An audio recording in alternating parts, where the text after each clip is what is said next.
Welcome back to Fromania Bricks, and welcome back to the world's fanciest LEGO recording studio in our house on the second floor. In this room.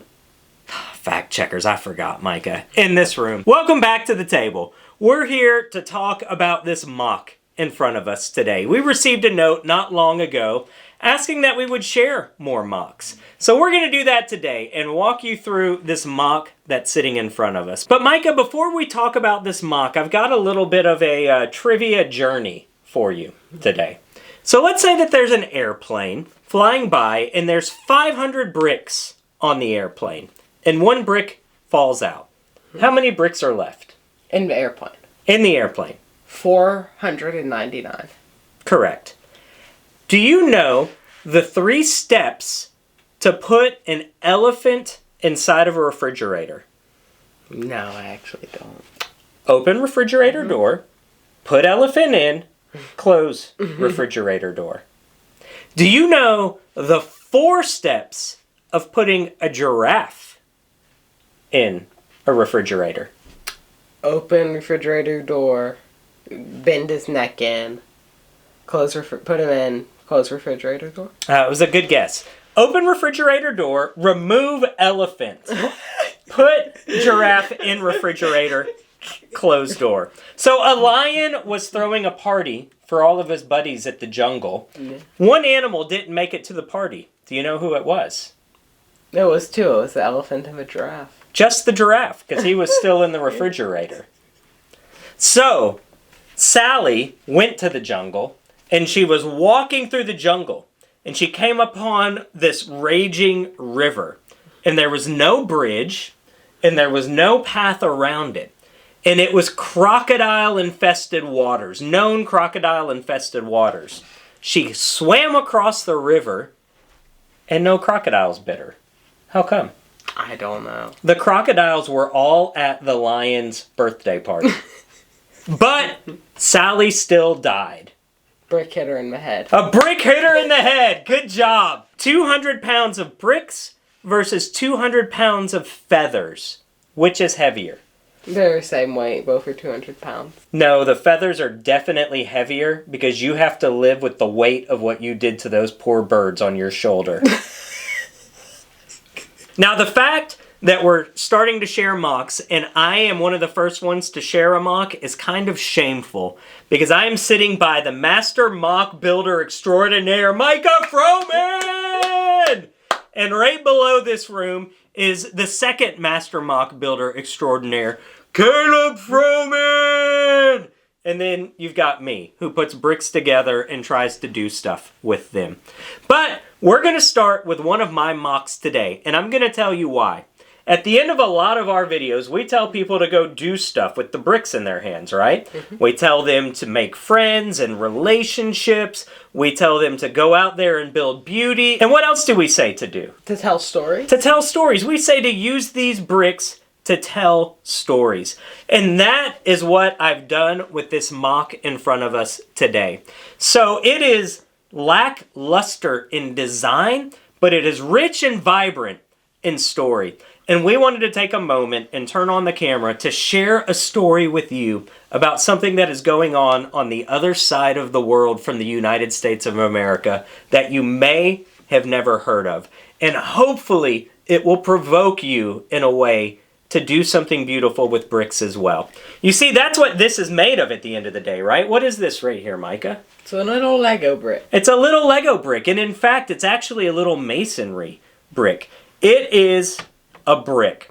And bricks in our life have become a beautiful thing. If you've been around our YouTube channel long, you'll know that bricks are an important part of our life. Micah and I will sit up in this Lego room and we will build and we'll listen to podcasts and we'll have conversations and we'll talk about the deep issues of life and faith and politics and family and community. But these bricks are a source of life and conversation and community and connection. We've made amazing friends because of these bricks. And honestly, if you're watching this channel with us today, that means that these bricks bring life in your world as well. That means that you enjoy these little plastic polymer. I say that a lot. Are they polymer? I don't Is it think polymer? So. It's ABS plastic. Let's go with polymer. These little plastic polymer bricks, because that rhymes, because I'm a poet and didn't know it.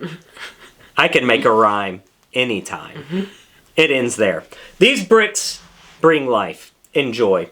But there's another people group in Southeast Asia that these bricks bring anything but life and joy. I'm not talking about these bricks, not the Lego bricks, but actual literal bricks.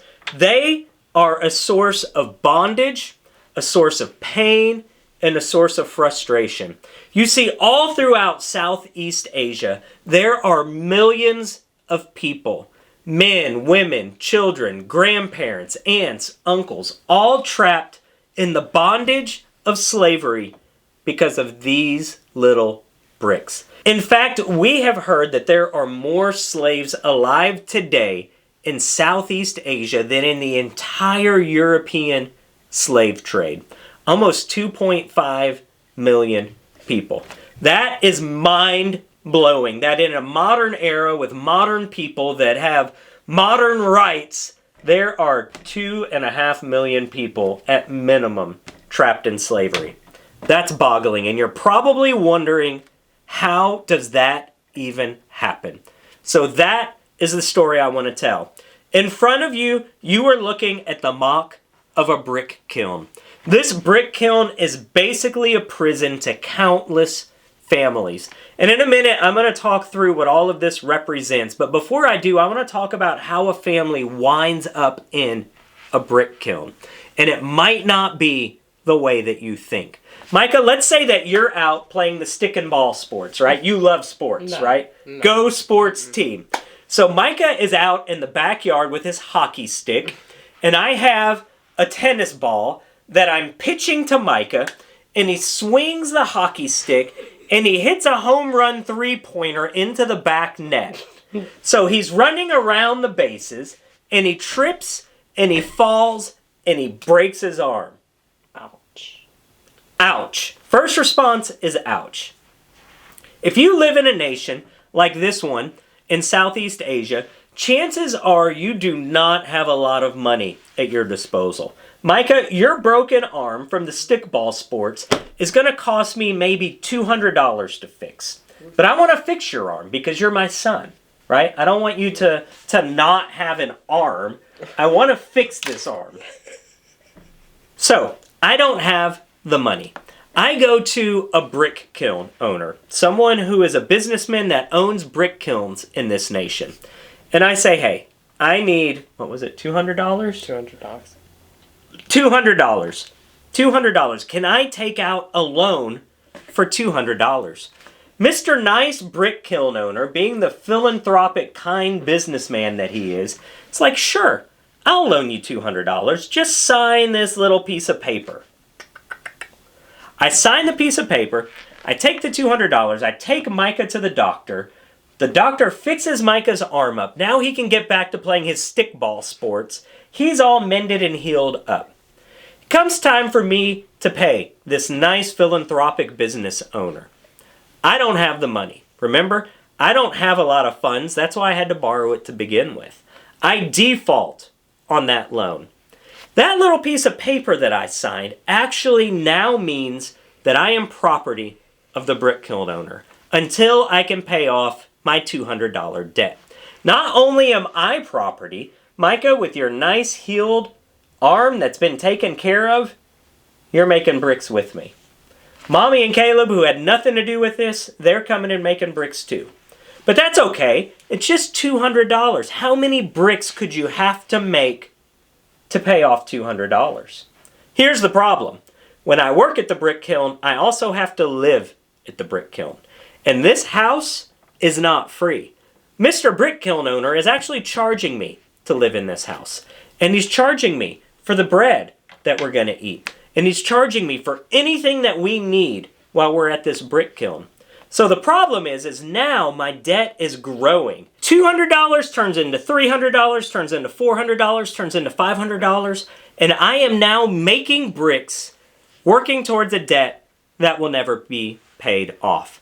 I have now become a slave of the brick kiln. I will work here until the day I die because I am not reducing my debt. But by breathing the air and living the life and making the bricks, I'm stuck.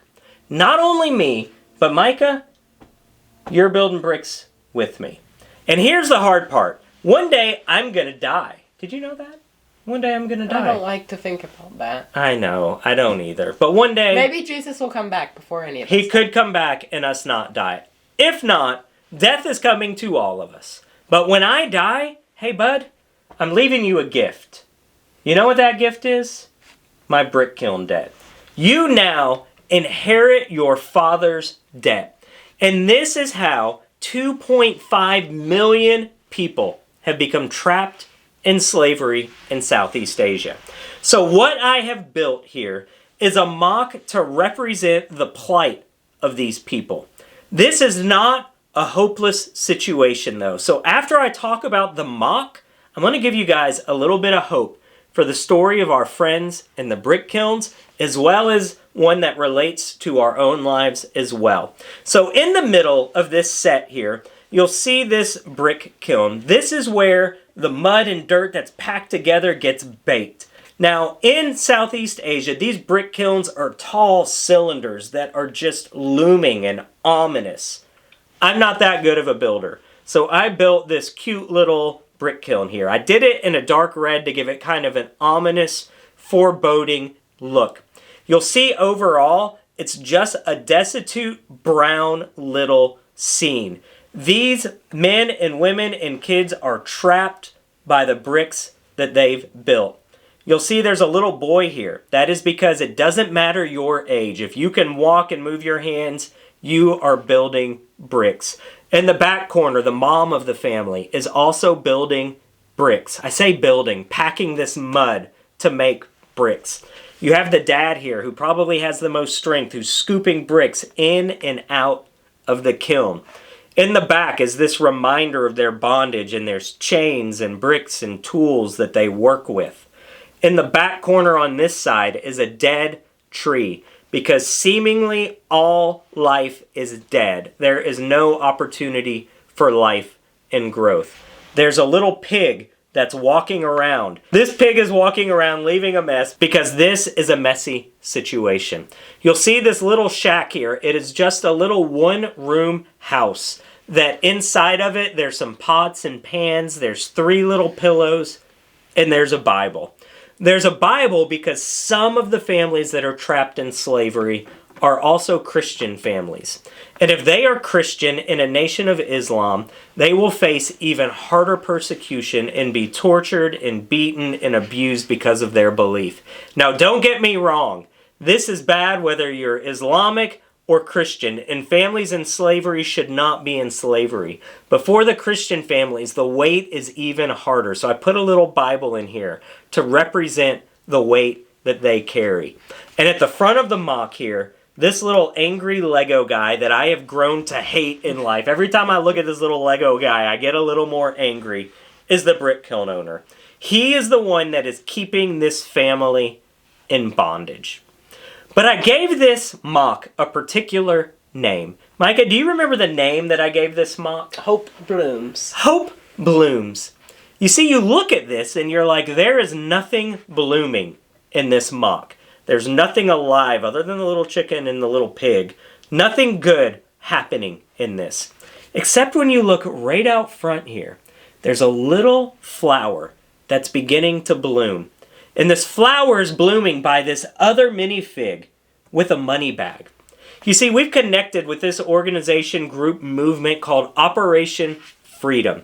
And what Operation Freedom is doing is we are taking money into Southeast Asia via this little courier of joy and life. And we are setting slaves free from the brick kilns. We discovered that for the amount of money these families owe, plus a little bit more for Mr. Angry Brick Kiln owner here, you can buy the freedom of slaves. You can take men and women and children who are stuck building these bricks day and night for year after year after year, and you can buy them freedom. Now, just buying them freedom doesn't do much good. right? Because you set them free, they're going to have to borrow from this little mean guy again, and then they're going to find themselves in the same cycle. So once they're bought out of slavery, they are then given a business. Maybe it's a rickshaw or a fruit stand or a little store kiosk or whatever it is. They're given a business where they can begin to work and provide for themselves. And they're plugged into community to help protect the family unit. So we built this MOC to tell that story. Number one, to remind us and others that sadly slavery is alive and well. And millions of people are trapped in that. But also to answer the question, if we would have been alive during the European slave trade, what would we have done to stop that? Now, we can say exactly what we would do to stop that. And we can do it in Southeast Asia. We can set families free from slavery. So we wanted to use our passion for Lego to help tell the story and maybe set another family free from slavery. Down in the description of this video, you're going to see a link to Operation Freedom. If you're interested, if you're curious, if you're moved, click on that link. Every single penny that's given through that link goes directly to buying families out of slavery. So, we hope that you will be moved as much as we were by this story and look at ways to set people free. So that's our story. That is the story I wanted to tell through this MOC. That is why we chose my MOC over one of Micah's that is much better than my building. Because we just wanted to use this time in front of the camera to tell a story and maybe set another family free. And we hope that you go out there and you use these bricks of joy to create good in the world around you as well. To tell stories, to make friends, to build relationships, and to maybe transform someone else's story on this planet. So go out there and build life and community and faith and stories. And whatever you do, remember to share that smile. Because those smiles, they truly are contagious. Yes. Give more, do more, share more, and love.